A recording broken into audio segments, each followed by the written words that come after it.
Now visible? No sir. Now yes visible और sir, not? Yes हाँ, sir. Yes. हाँ, yes, tell yes sir. हाइपोथिक। हाँ, थोड़ा जल्दी बताओ आप। क्या हाइपोथिकेशन में क्या होगा? फिक्स चार्ज या floating charge? Fix charge sir.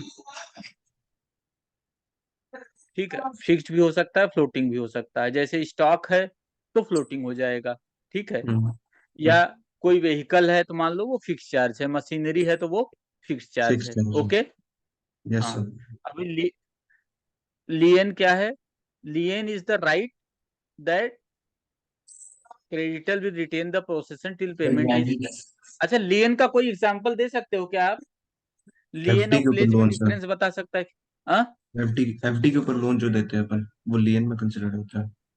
नहीं, वो लेन हम मार्क करते हैं, ठीक है। हम लेन मार्क कर, एफडी के ऊपर जो लेन दिए ना वो तो हमने असाइन कर दिया बैंक को, एक तरह से असाइनमेंट कर दिया। एल आई लेकिन सी। हम एफडी को हम नहीं, लेन रॉन्ग मार्क ट्रांसफर कर, का वगैरह। मैं बोलता हूँ, मैं समझा देता हूँ। ये थोड़ा रॉन्ग ट्रांसफर कॉम्प्लिकेट। वगैरह हो गया तो वो ये देते हैं ना कस्टमर की, वो अच्छा अच्छा। ज्यादा हो गया यस वगैरह। यस यस तो या यस और यस कोई यस। ईएमआई वगैरह एक बाउंस हो गया तो वो लीड मार्क कर देते हैं। जब आप तक पैसा नहीं भरते तब तक वो वैसे रहते हैं। तो yes yes, very customer very correct, very true, customer very कोई true, very charges true. Bank पर नहीं डिपॉजिट देखिए, करा रहा हाँ। तो लियन मार्क कर अब देते हैं उतना अमाउंट। अब मैं बताता हूँ, एक एग्जांपल सुनिए। एक कस्टमर है ये ए, डिफरेंस जानना बहुत जरूरी है। ये कस्टमर, इसने लिया है 3 लाख का लोन और 5 लाख का गोल्ड लोन, ठीक। इसके 6 लाख की डिपॉजिट। ओके। ये बंदे ने ये लोन और ये लोन क्या किया? एनपीए कर दिया। चलिए, गोल्ड लोन है तो ये तो रिकवर हो जाएगा, आप सेल कर लोगे।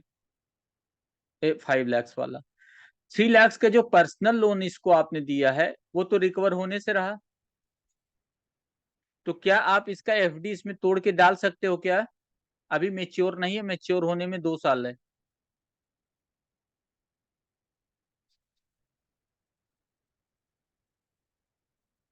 जनरली हम बैंक में ऐसा कर यस सर। देते हैं, ठीक।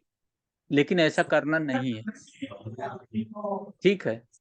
जब मेच्योर्ड होगा तब आप सेट ऑफ कर सकते हो, लेकिन मेच्योर से पहले सेट ऑफ नहीं कर सकते, ठीक।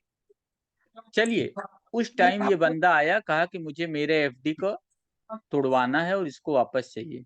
आप बोलोगे नहीं, पहले अपना 3 लाख का लोन भरो, इस पे मैंने लीन मार्क कर दिया है, कितने का? 3 लाख का। समझ में आया? अब अगर ये तोड़वाएगा इसको तो ये लीन मार्क वाला अमाउंट इसमें चला जाएगा। अच्छा, चलिए, मान लीजिए इसका 3 लाख का एनपीए था, ओके। और 5 लाख का इसने गोल्ड लोन लिया था। 5 लाख का गोल्ड लोन लिया था, 5 लाख रुपए ले आया, इसने भर दिया उसी दिन। 3 लाख का ये भी एनपीए है। अब ये अपना गोल्ड वापस चाह रहा है, आप दोगे क्या इसको? Yes sir. हाँ। नहीं देना है, ठीक। आपको दे सक पूरा नहीं अमाउंट देने देना के है, बाद क्यों? भी? हाँ, अमाउंट पे होने के बाद भी। नहीं तो आपका रीजनल ऑफिस आपको पकड़ लेगा, ठीक। क्यों? इसी को कहते हैं lien. Bankers lien is a general lien. General lien मतलब कुछ भी बकाया होगा, आप कहोगे ये गोल्ड मैं नहीं दूंगा। क्यों? जब तुम अपना ये 3 लाख रुपया पेमेंट कर दोगे तब मैं इसको रिलीज करूंगा। समझ में आया? हाँ, यही बोला था सर आपने कि 3 लाख जमा कराने के बाद गोल्ड देंगे कि नहीं देंगे। कौन सा? नहीं, अभी 5 लाख का है इसका गोल्ड लोन। ये ओके। 5 लाख रुपया भर दिया, 3 लाख का पर्सनल लोन है। अब हम्म। इसको बोलोगे कि ये ठीक तीन ठीक। लाख रुपया अगर आप दोगे तभी मैं और आपको गोल्ड वापस करूंगा, ये हो गया लीन, मतलब। अच्छा, ये ठीक। बताइए, इसको सेल करके आप इसका पैसा भर सकते हो क्या? यस, गोल्ड लोन का तो कर सकते हैं सर। नहीं, मैं कह रहा हूँ गोल्ड लोन इसने 5 लाख का भर दिया, इसका गोल्ड आपके पास है, 3 लाख का पर्सनल लोन एनपीए है, इसका गोल्ड नहीं, सेल उसको करके आप नहीं कर पर्सनल सकते। लोन भर सकते नहीं, हैं? नहीं सर। नहीं कर सकते। लेकिन अगर गोल्ड लोन एनपीए हो तो आप उसको सेल करके गोल्ड गोल्ड को सेल भर कर सकते सकते हैं हैं। कि नहीं? तो इसी को कहते हैं yes sir, pledge, yes sir, और इसी को कहते हैं लियन। अब समझ में आ गया? Yes sir. लियन में आपको सेल का राइट नहीं है, आप उसको बस रखे रहोगे कि मैं नहीं दूंगा जब तक पैसा नहीं दोगे, मैं नहीं दूंगा जब तक पैसा नहीं दोगे। प्लेज में क्या है? तुम मत दो, मैं बेच दूंगा। Okay, you don't pay, yes, I will sell. If you don't pay, I won't give. This is lien. अभी करेक्ट समझ में आ गया? Yes sir. हाँ बस।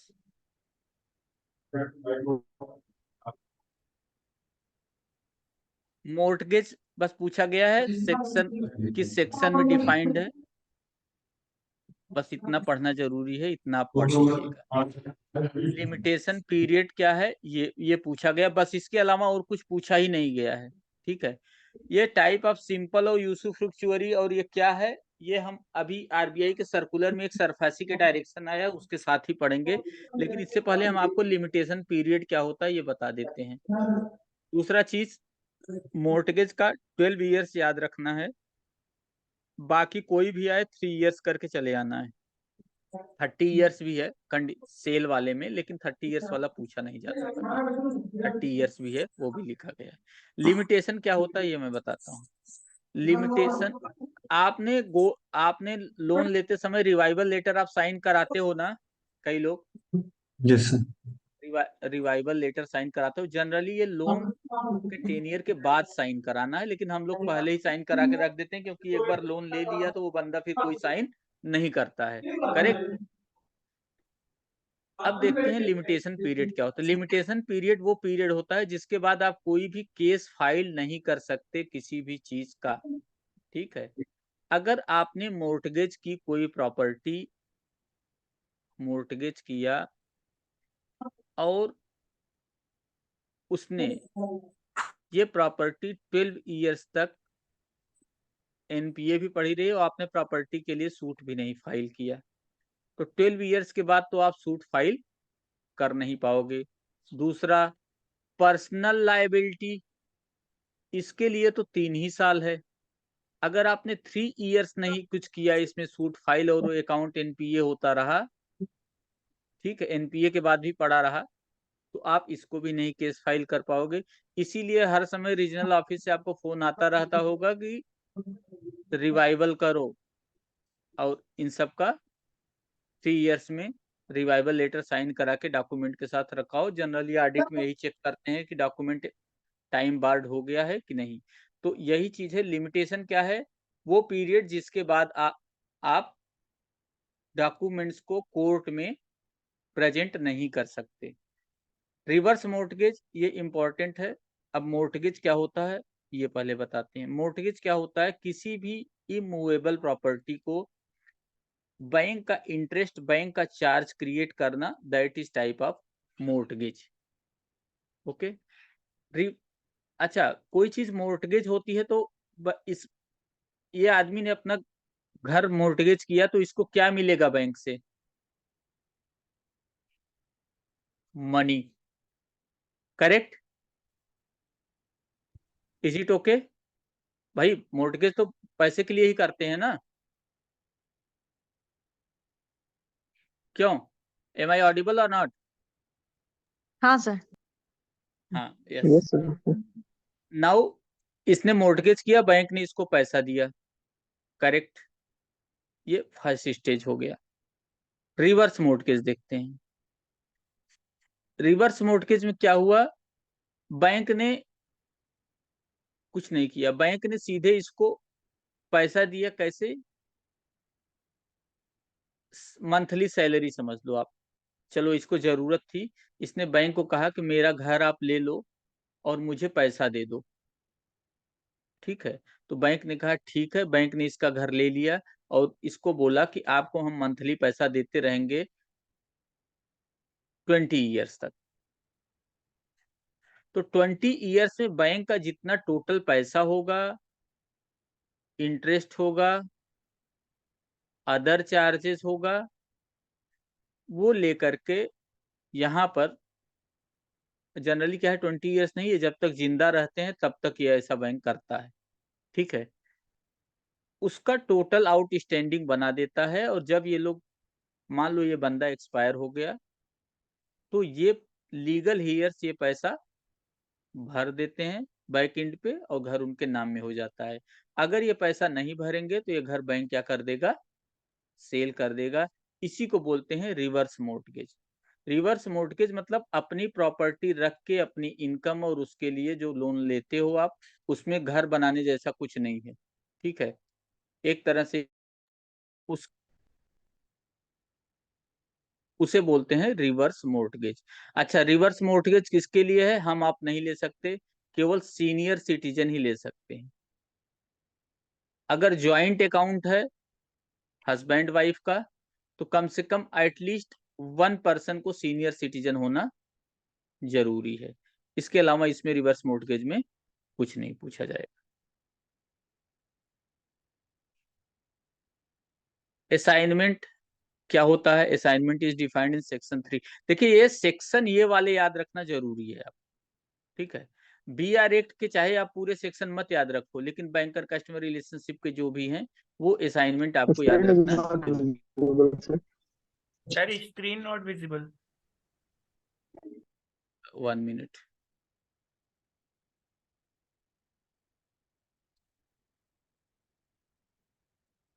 Now okay, Yes, sir. Visible, visible और not? Yes. Visible. Yes, sir. Yes, sir. Visible, sir, visible. Okay, okay. Now we'll move. Note that one thing. Where the borrower lives longer than 15 years, periodic payment will not be made by lender. However, the borrower can continue to occupy. ठीक है। By national housing bank ने इसे introduce किया था, maximum period 15 years के लिए। Okay, ये चीज आपको याद रखना जरूरी है, ये पूछा जा सकता है बस, ठीक। ओके, असाइनमेंट क्या है?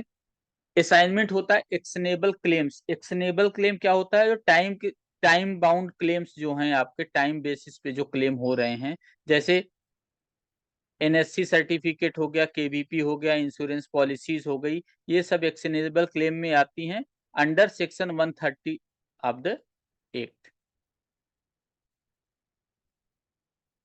लोक अदालत, ये पूछा जा चुका है। लोक अदालत, लोक अदालत किस एक्ट के थ्रू ऑर्गेनाइज होती है? Legal services authority act 1987।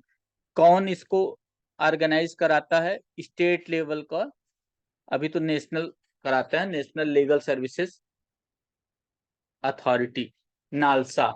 And other legal service institution, अगर स्टेट लेवल का इंस्टीट्यूशन है तो वो भी इसको करा सकता है। अच्छा, सबसे बड़ी बात ये जो पूछा जाता है कि अगर लोक अदालत में कोई आपको लोक अदालत मतलब क्या होता है? Compromise settlement. इसको कहीं भी चैलेंज नहीं किया जा सकता किसी भी कोर्ट में। अब पूछा क्या जाएगा, लोक अदालत की लिमिट कितनी है? 20 लाख तक के केस अगर हैं तो आप लोक अदालत ले जा सकते हो, लेकिन अगर 20 लाख से ज्यादा है और लोक अदालत में DRT पार्टिसिपेट कर रहा है,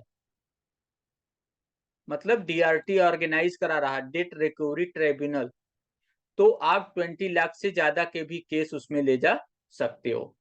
ये क्राइटेरिया है। दूसरा, अब इसी में DRT भी बता देते हैं। DRT के लिए कौन से केस एलिजिबल हैं? जो 20 लाख से ज्यादा के हों। अगर 20 लाख से कम का केस NPA हुआ है आपके अकाउंट में, तो आप रिकवरी कैसे करोगे? Suit filing.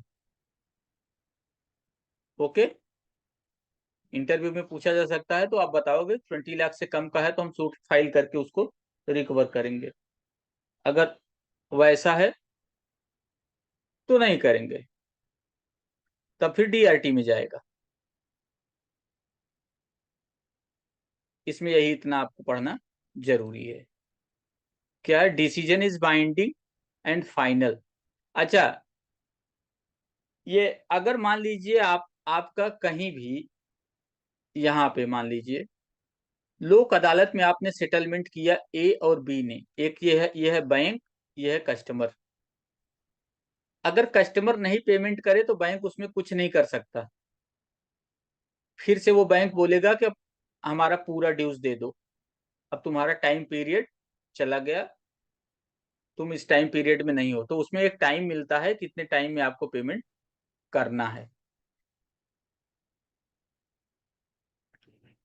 कोपरा, ये इस कंज्यूमर प्रोटेक्शन एक्ट 2019। देखो बहुत जगह पे एक चीज गलत दी हुई है, यहाँ पर डिस्ट्रिक्ट कमीशन में 50 लाख लिखा हुआ है कई जगह, तो आप उसे करेक्ट कर लेना। डिस्ट्रिक्ट कमीशन 50 लाख नहीं 1 करोड़ हो गया है, अभी बढ़ गया है ये। तो क्या है कंज्यूमर प्रोटेक्शन एक्ट, अगर आप किसी चीज को कंज्यूम करते हैं तो आप कंज्यूमर हैं, उसमें कोई डिफिशियंसी होती है तो आप कंज्यूमर प्रोटेक्शन एक्ट के तहत आप केस फाइल कर सकते हैं with in the time limit. Time limit क्या है, विद इन टाइम पीरियड क्या है 2 years from the date of cause of action. और अगर डिस्ट्रिक्ट फोरम कोई गलत डिसीजन देती है तो उसके अगेंस्ट आप 30 डेज में ऊपरी कमीशन में, मतलब स्टेट कमीशन में आप उसको कर सकते हो। इसमें पूछा क्या जाएगा, ठीक है, कि टाइम पीरियड क्या है फाइल करने का, तो 2 years from date of cause of action. Date of cause of action क्या होता है, date of cause of action होता है कि आप उस बंदे को नोटिस दें, वो नोटिस रिसीव होने की डेट से 30 डेज में आपको कोई रिस्पांस नहीं देगा तो वहां से date of cause of action count होगा। जैसे आपने 112021 को किसी बंदे को नोटिस दिया कि आपने ये सामान मुझे गलत भेजा है, तो यहां से 30 डेज मान लो, ठीक है, 30 डेज यहां से मान लो, एक मंथ मान लो, चलो 1/2/2021 तक अगर उसका रिप्लाई नहीं आया तो 1/2/2021 1 फरवरी 21 को बोलेंगे date of cause of action. मतलब ये डेट तक नहीं आया, इस वजह से इस डेट से हम एक्शन लेंगे। यहां से 2 years मतलब 21 + 2 कितना हो गया 1/2/2023, इतने तक आप केस फाइल कर सकते हो उस बंदे पर। डिस्ट्रिक्ट कमीशन में अगर 1 करोड़ तक का है तो फाइल कर सकते हो, स्टेट कमीशन में 10 करोड़ तक का, 1 से 10 करोड़ तक का फाइल कर सकते हो। नेशनल कमीशन जो है 10 करोड़ से ऊपर है। अगर आप नेशनल कमीशन से भी सेटिस्फाइड नहीं हो तब आपके पास एक ही ऑप्शन बचता है, वो है सुप्रीम कोर्ट। वहां पर आपको 45 डेज के अंदर फाइल करना है। ये दोनों कमीशन में 30 डेज के अंदर फाइल करना है। ओके, आगे बढ़ते हैं। Non banking finance company, non banking finance company किसको बोलते हैं, इसके more than 50% of the total asset income from financial constitute. Okay, देखिए एनबीएफसी, एनबीएफसी रजिस्टर्ड कैसे होती हैं, कंपनीज एक्ट 1956। क्या अभी 1956 चल रहा है क्या, नहीं, ठीक है, 2013। हाँ। तो अभी अगर नई कोई कंपनी एनबीएफसी रजिस्टर होती है 13 से पहले तो उसमें हुआ होगा, तो इसके थ्रू रजिस्टर होगी, ठीक है। और कैसे डिसाइड करोगे कि नॉन बैंकिंग फाइनेंस कंपनी है, इसकी मान लो 550 करोड़ की इनकम है। अगर इसकी 50 करोड़ में से 25 करोड़ से ज्यादा प्लस इनकम फाइनेंशियल एसेट से आ रही है, मतलब लोन दिया है उस, तो उसको बोलेंगे नॉन बैंकिंग फाइनेंस कंपनी। अगर इसकी 25 करोड़ से ज्यादा इनकम केवल इन्वेस्टमेंट से आ रही है और वैसे कोई फाइनेंशियल एसेट्स नहीं है, ठीक है, कहीं किसी और फील्ड में काम कर रही है, तब वो एनबीएफसी नहीं होगी। इसमें क्या है कि एनबीएफसी के लिए लेयर्ड क्राइटेरिया आया है और स्केल बेस्ड लेयर्ड क्राइटेरिया और एनपीए इसके लिए आया है आरबीआई सर्कुलर। वो हम लोग आरबीआई सर्कुलर का अभी अगले हॉलीडे में जब हम उसे पढ़ेंगे तो उसे पढ़ेंगे। एनबीएफसी में इसके अलावा और कुछ पढ़ने का नहीं है, बस ये है कि ये जानते रहना है कि एनबीएफसी कोई भी डिमांड डिपॉजिट नहीं ले सकते। क्यों नहीं ले सकते? क्योंकि वो पेमेंट एंड सेटलमेंट सिस्टम का पार्ट नहीं है। मतलब वो कोई चेकबुक नहीं है या विड्रॉल फॉर्म नहीं इशू कर सकते जिसके थ्रू कस्टमर विड्रॉ कर सके। इस वजह से ये डिमांड डिपॉजिट एक्सेप्ट नहीं कर सकते। क्या टाइम डिपॉजिट एक्सेप्ट कर सकते हैं क्या कस्टमर से? नो। मैंने पहले भी बताया था, टाइम डिपॉजिट भी कस्टमर बोलेगा हमारा ब्रेक करके दे दो, ठीक है, तो वो भी नहीं कर सकते। तो यहाँ तक हमारा लेक्चर खत्म हो गया। अभी हमारे पास केवल एक सीरीज और बची है जिसके थ्रू हमारा नॉर्मल जनरल बैंकिंग पूरा ओके हो जाएगा। फिर हम लोग आरबीआई का सर्कुलर, जो कि ज़्यादा इम्पोर्टेंट है, और जब हम लोग आरबीआई का सर्कुलर पढ़ेंगे उसी टाइम मैं क्वेश्चन आपसे पूछता जाऊंगा क्वेश्चन, और आपको आंसर देते रहना पड़ेगा। मैंने इसलिए आरबीआई का सर्कुलर पहले शेयर किया है सो दैट आप इसको अच्छे से पढ़ सकें, ताकि जब वहां पर आपसे आप पूछें तो आप जवाब दे सकें। दूसरा, इंग्लिश का एवरीडे प्रैक्टिस कंप्यूटर का, जैसा मैंने बताया है कि 5 इयर्स के आपके 5 इयर्स का सेंटेंस करेक्शन, क्लोज टेस्ट तो आप सब कर लोगे, क्लोज टेस्ट सभी कर लेते हैं। अगर थोड़ा सा भी इंग्लिश अच्छा है तो क्लोज टेस्ट कर लोगे आप, नो डाउट। रीडिंग कॉम्प्रिहेंशन आप कर भी सकते हो, नहीं भी कर सकते हो, उसके वो जैसा आपको समझ में आता है उसी पे डिपेंडेंट है, ठीक। कंप्यूटर, कंप्यूटर में आपका रीजनिंग सेक्शन भी रह सकता है, जनरली रहता ही है। सिंपल रीजनिंग पढ़िए, ज़्यादा पजल, मैं कह रहा हूँ जो रीजनिंग का सिंपल चीजें, इनइक्वलिटी, सिलोजिस, इसको इतना फास्ट करिए, क्योंकि क्या है ना, टाइम लिमिट है सेक्शन वाइज। अगर आप सेक्शन वाइज अगर किसी एग्जाम में है तब आपको बहुत टफ चीजें पढ़ने करने का जरूरत नहीं है, तब आपको ज्यादा से ज्यादा स्कोर करना है इजी चीजों में। क्योंकि देखो, स्टार्ट का 3 मिनट और लास्ट का 5 मिनट, 5 मिनट छोड़ो तो 4 मिनट तो बेकार ही यूजलेस हो जाता है। 3 मिनट तो 2 से 3 मिनट आप देखते हो कि क्या है, नेक्स्ट क्वेश्चन क्या है, कैसे कहाँ से स्टार्ट में, और लास्ट के 4 मिनट्स में तो जो इन्विजिलेटर रहता है वही चिल्लाता रहता है कि 5 मिनट बचे, 3 मिनट बचे, तो उसमें आप कंफ्यूज हो जाते हो। तो इस वजह से आपको इजी चीजों पे फोकस करना है। पजल, अगर पूरा ही पजल आ जाता है तो एक पजल तो आप कर ही लोगे, पूरा पजल कभी नहीं आएगा। कंप्यूटर क्लियर कट लिखा है, कुछ क्वेश्चन कंप्यूटर के रहेंगे, कुछ नॉर्मल रीजनिंग के रहेंगे, आपको कर लेना है। ब्लड रिलेशन हो गया, अब ऐसा नहीं कि आप एवरीडे ब्लड रिलेशन लेके बैठ रहे हो, लेकिन थोड़ा थोड़ा एवरीडे, ऐसा नहीं आज अगर ब्लड रिलेशन पढ़े हो तो अब उसको 5 दिन बाद पढ़ना। एक क्वेश्चन, 1 क्वेश्चन पर डे। और बेटर होगा ना, बेटर होगा कि आप पीओ प्रीलिम्स, ठीक है, या क्लर्क, इसके एक सेट रोज करो आप। किसके? रीजनिंग का और इंग्लिश का, बस 1 सेट रोज करना है, रीजनिंग एंड इंग्लिश, उसके आगे कुछ नहीं करना है। For sure you will get selected. और कुछ पूछना है किसी को? Any issue you want to discuss with me? Sir expected exam date. Expected exam date आपका तो चलिए मैं कल बताऊंगा आपको, मैं भूल गया था, मैं कल पूछ के बताता हूँ, ओके। ऐसे Okay. गेस करके बताने से फायदा नहीं, you people can better guess than me, but मैं पूछता हूँ, सॉलिड इंफॉर्मेशन मिलती है तो मैं बता देता हूँ, ओके, क्योंकि तो जनवरी हमारे के जानने फर्स्ट 10 वाले हैं। डेज में होगा क्या? अब फर्स्ट वीक में तो नहीं होगा, फर्स्ट वीक में तो कोई चांस ही नहीं है, नो चांस। मकर संक्रांति के आसपास समझो, ठीक है, अभी इनफ टाइम है, अभी डोंट लूज। अच्छा, किसी को ऐसा लग रहा है क्या कि उसका कॉन्फिडेंस कम लग रहा हो कि हम कर पाएंगे या नहीं? एनीवन, आप में से कोई लो कॉन्फिडेंट लग रहा है क्या एग्जाम के लिए? और अगर लग रहा है तो क्यों लग रहा है ऐसा?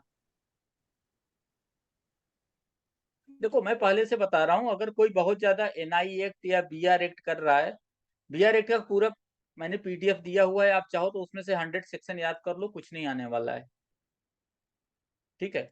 सेक्शंस वही है 35, 24, 42, 45। आप जितनी बार पेपर देखोगे, क्योंकि ये सेक्शन के थ्रू इंस्पेक्शन और डायरेक्शंस इशू होती हैं, ठीक है।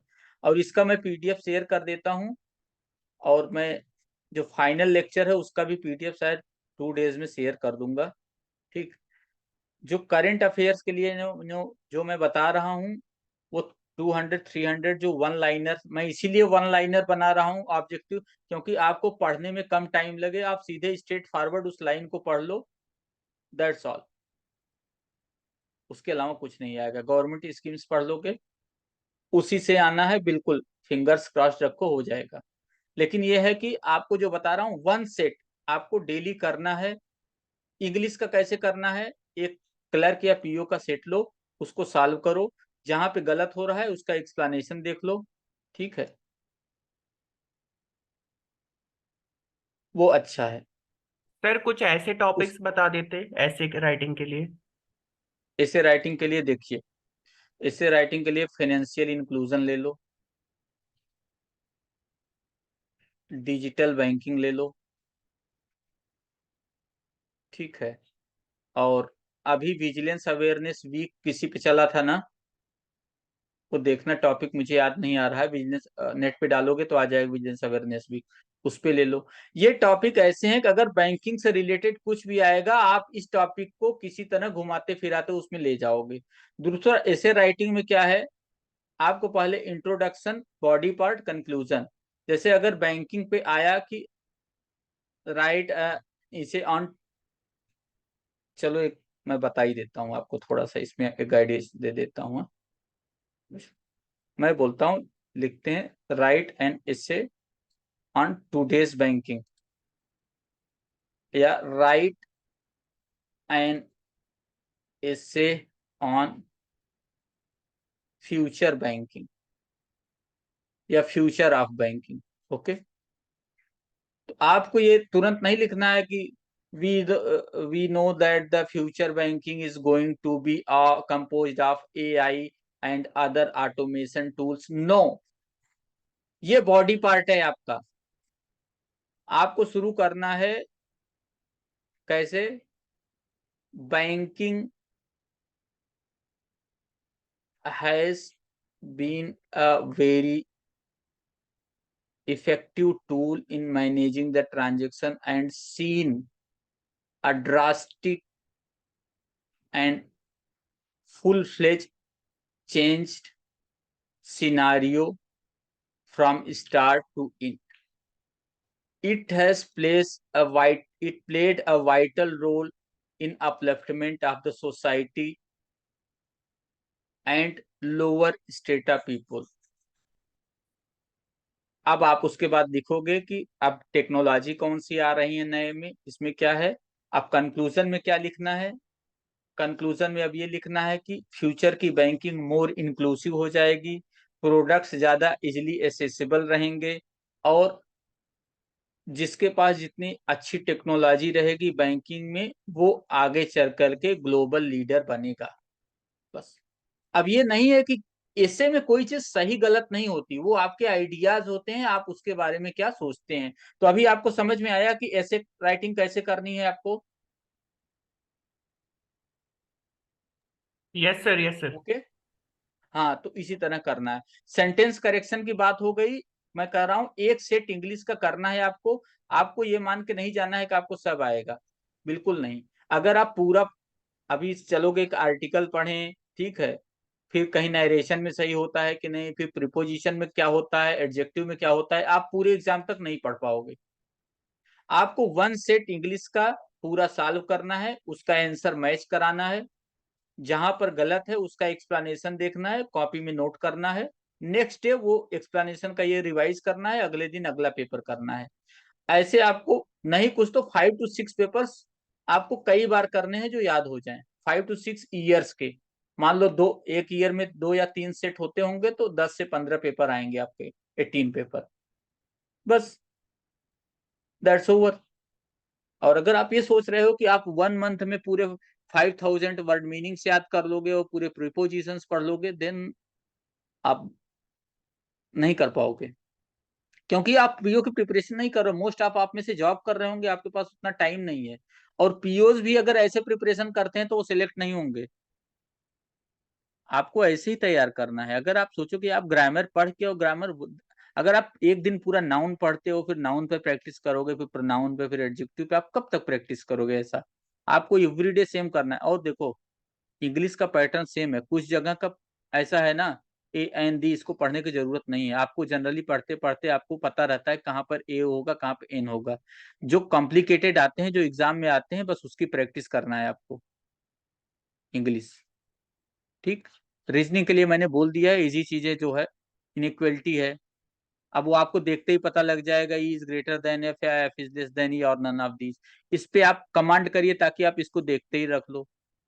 अब वहां पर लिख दिया नॉर्थ में साउथ में दो लोग बैठे हैं, इसके पास है। जब तक आप ये ड्रा करोगे तब तक ये सब सिलोजिज्म और ये सब करके खत्म कर डालोगे। अगर ये जल्दी हो गया तो आप पजल स्टार्ट करो, फिर करो पजल, कोई मना नहीं कर रहा है। बट आपने पूरे एग्जाम में जा करके आपने पजल को खोजा और फिर पजल चालू किया, मैंने तो ऐसा कभी नहीं किया। ठीक है, पढ़ना ठीक है, that's good thing. To be good in puzzle is also good, but to be good in exam is for more of concern than to be good in puzzle. तो इस तरह से आपको पढ़ना है सिलेक्शन के लिए, आपके मार्क्स अच्छे आए बस। आप किस चीज में बहुत स्मार्ट हो, ठीक है, that is different thing, you teach someone. Puzzle अच्छा आता है, ठीक है, बट पजल अगर कहीं से गड़बड़ हो गया ना, एक बंदे को भी आपने गलत बैठाया तो आपके सभी ऑप्शंस गलत आ जाएंगे, फिर बेकार हो जाएगा। सिलोजिज्म में ऐसा कुछ रहता नहीं है जनरली। इजी भी चीजें हैं, टफ भी चीजें हैं। मैं नहीं कह रहा हूँ पजल करो, लेकिन मेरे कहने का मतलब है, फर्स्ट आप वो सभी क्वेश्चंस करना है जिसको आप कर सकते थे और वो छूट अगर देखिए, क्वेश्चन दो टाइप के होंगे। फर्स्ट, या तो डूएबल, दूसरा ट्राई, तीसरा नो। नहीं कर पाओगे, दूसरा ट्राई कर सकते हो भी सकता है नहीं, फर्स्ट कर सकते हो। तो जो कर सकते हो, अगर वो क्वेश्चन आपके एग्जाम में छूट गए तो आपका सिलेक्शन थोड़ा, क्योंकि वो क्वेश्चन अगर आप इजीली कर सकते हो तो कोई भी कैंडिडेट कर लेगा। फर्स्ट आपको वो क्वेश्चन करना है जो आप वन टाइम, वन अटेम्प्ट में आप स्टार्ट किए और इंड फिनिश, वो करना है। सेकंड, ट्राई वाले करना है। ट्राई वाले में भी हो सकता है कोई कॉम्प्लिकेटेड सिलोजिज्म आया हो, उसको बाद में कर लो, या इजी वाले पजल है वो कर लो। अब एक पजल उसने दिया, उसने कलर, कार, फैमिली, सब रख, तीन तीन एट्रीब्यूट रखती है, क्यों स्टार्ट कर रहे हो? इतना टाइम नहीं है ना। अगर आपके पास पूरा टाइम होता तो चलो, इसमें अगर कम हुआ तो आप किसी सेक्शन में स्पीड बढ़ा करके ये गैप कवर कर लोगे। यहाँ पर सेक्शन में अगर आपने गड़बड़ी की तो आपका वो क्वेश्चन छूट जाएगा और आपके पास वापस आने का चांस नहीं है, आप उसको फिर नहीं टच कर पाओगे। इसलिए मेरा सजेशन ये है, फर्स्ट सबसे पहले क्वेश्चन एग्जाम में ये देखना कौन कौन से आप वन गो में कर सकते हो, जस्ट फिनिश। इंग्लिश में कैसे करना है? आपको सबसे पहले इंग्लिश में करना है क्लोज टेस्ट, सेंटेंस करेक्शन, ठीक है, सेंटेंस अरेंजमेंट, ठीक है, क्लोज टेस्ट, सेंटेंस करेक्शन या अरेंजमेंट, ठीक है। उसके बाद जाना है आप जिसमें जाओ, क्योंकि क्लोज टेस्ट अगर आप पहले ही रीडिंग कॉम्प्रिहेंशन में गए और एक से दो बार पढ़ने में, तो समझ में ही नहीं आता एक्चुअल थीम क्या है उसकी। पहले क्वेश्चन पढ़ो, उसको देखो कहाँ पे है, उसके बाद आपको करना है। इस तरह से आपको इंग्लिश सॉल्व करनी है, बस हो गया सिलेक्शन। और इसमें कुछ नहीं, इसमें तो अगर आपने आरबीआई सर्कुलर, करंट अफेयर्स ही पढ़ के गए हैं तब भी आप बहुत अच्छे मार्क्स ले आओगे। जनरल बैंकिंग अगर नहीं पढ़ के, और जितना पीडीएफ है दैट इज सफिशिएंट। कुछ भी ऐसा रिलेटेड टॉपिक नहीं है। जो मैंने लेक्चर प्लान शेयर किया है, लगभग 163 या 164 टॉपिक्स हैं। अगर आप उन 163 164 से नहीं आएगा तो कहाँ से आएगा? कुछ नहीं बचा है उसमें। वो सब चीजें पढ़ लीजिए, कोई टेंशन नहीं, हो जाएगा सबका। अगर आपको कहीं कभी होपलेस लगे, कोई दिक्कत हो, यू डू टेक्स्ट मी, लेकिन आपको रिप्लाई एक्सपेक्ट करिए कि अगर वर्किंग डे है तो रात 10 बजे के अराउंड ही मिलेगा। अक्सर आप देखते हो मेरा मैसेज 10 बजे के अराउंड ही आता है, ठीक है, तो मिलेगा जरूर, but I will reply for sure. Okay. कोई भी दिक्कत है, और अगर मैं फ्री हूं तो then I will call you. Okay, should we leave our session? Yes sir, okay, thank you sir. हाँ अभी किसी, हाँ कोई अभी तो ऐसा तो लो कॉन्फिडेंट तो कोई नहीं लग रहा है ना? कोई प्रॉब्लम हो यू जस्ट टेक्स्ट मी, कुछ नहीं है। और ये जो मैं पीडीएफ शेयर कर रहा हूँ इसको पढ़िए, अगर इसमें कहीं आपको नहीं समझ में आता है तो आप वो टॉपिक बोल दीजिए, मैं नोट करके अगले लेक्चर में फर्स्ट वही मैं समझाऊंगा। ओके, कोई भी या कोई और चीज जो आप बाहर से सुनते हो, सर ये मुझे नहीं समझ में आ रहा, ये आपका दोस्त कह रहा था, ये समझा दीजिए ये, तो then I will also include that topic in my upcoming lecture. Okay, और दूसरी चीज, अगर मैं सब कोर्स खत्म भी कर लेता हूं और एसबीआई सीबीओ का एग्जाम आगे बढ़ जाता है, then I will start revision. मैं आप लोगों का क्लास बंद नहीं करूंगा, क्योंकि फर्स्ट ब्लैस का क्लास शायद 2 दिन में मैं बंद कर दूंगा, उनका सब कंप्लीट हो गया है। ओके, तो आपको जब तक एग्जाम है तब तक हम पढ़ते रहेंगे, मल्टीपल रिवीजन्स करेंगे, कुछ नए टॉपिक्स भी पढ़ते रहेंगे। लेकिन जिस तरह से चल रहा है उस तरह से मुझे लगता है ये दिसंबर के 24 तक में ये पूरा सब खत्म हो जाएगा। ओके, जितने हमने 163 टॉपिक्स किए हैं उसके बाद हम फिर से पढ़ेंगे। ठीक है, कुछ और पूछना है किसी को? Okay, should we leave? Yes, sir. Okay, good night. Okay, good night. Okay, do good. और बिल्कुल सो मत तुम लोग, आराम से, कुछ भी नहीं खाओ मत, कुछ मत करो, बस पढ़ाई करो पढ़ाई करो पढ़ाई करो। ये 1 मंथ का जो पेन है आपका पूरा लाइफ बदल देगा। बिल्कुल। Okay, good night, bye bye. Okay, bye.